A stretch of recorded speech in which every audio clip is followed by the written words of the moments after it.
welcome back to my channel. Today we'll be discussing The Crowned Shadow by Haewi. Haewi? Heewi. So, something like that.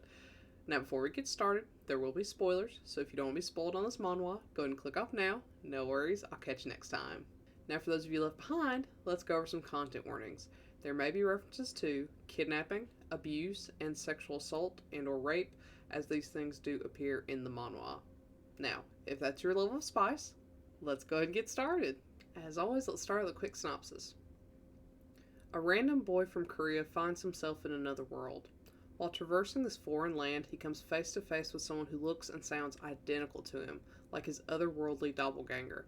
It turns out that this person is Daniel, Prince of Rowan. Rowan makes the otherworlder an offer. I'll take care of you if you become my shadow. Having nowhere else to go, the boy accepts and is given the name Rael. Rael and Daniel trade places constantly, playing the prince's role and sharing the burden all of that entails. This goes on for years with no one catching on, including Daniel's closest family. Things start to go awry though when the kingdom's emperor comes for a visit. The emperor is immediately entranced by Rael, who is playing Daniel, and becomes obsessed with him. When Rael and Daniel switch back, the emperor notices immediately, but only becomes more intrigued.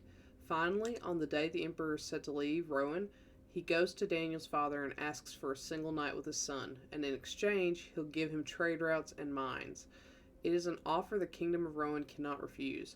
Daniel, of course, does not want to do this, so Rael, thankful for all that Daniel has done for him, offers to go in his stead.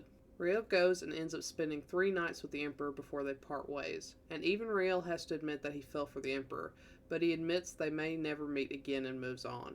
However, he's thrust back into the emperor's lap when Rowan is suddenly overcome by a noble uprising, and Daniel is murdered. Forced to take the role of Daniel permanently, Rael rushes to the only person he thinks can help him, Emperor Lionheart. Unfortunately, Rael doesn't know that while the emperor is happy to open his doors to Rael, he won't be so keen just to let him leave again. First off, there's no build up to the relationship here, which I actually really appreciate. This is meant to be a romance, and the emperor wastes no time establishing his feelings and getting the relationship going. So if you don't like fluff and want to get right to the love, then this is right up your alley. Something else I really like is the fact that Rael doesn't hesitate to admit his feelings for Lion the emperor. They both readily admit their feelings, which is a nice break from the standard trope of do they, don't they shyness between the main couple. There's no question between them that they are attracted to each other, which makes the exciting part all about how they ultimately end up together, when already knowing each other's feelings. The ending and epilogue are also some of the best I've seen in any manhwa. Rael becomes the Empress, which is just everything. We love breaking gender roles, and we get treated to an alternate timeline. What would happen if Rael had never returned to the other world and instead returned to his original world? I loved it so much. It was so fun to see an alternate reality built in the canon itself. The art, though, is not the best. I have to mention it since I am such a stickler when it comes to the art in comics.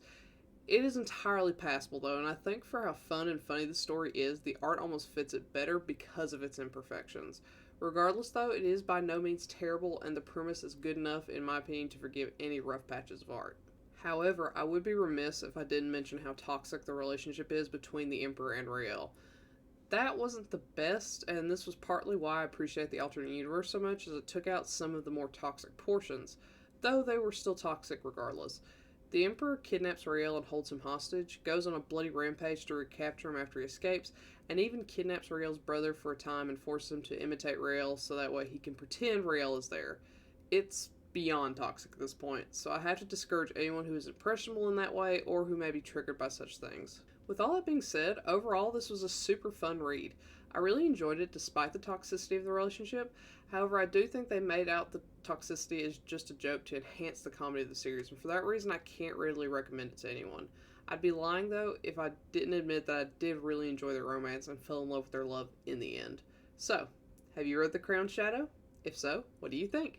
Do you agree with my assessment? Do you not? Let me know and comment below. Otherwise, I'll catch you next time. Bye!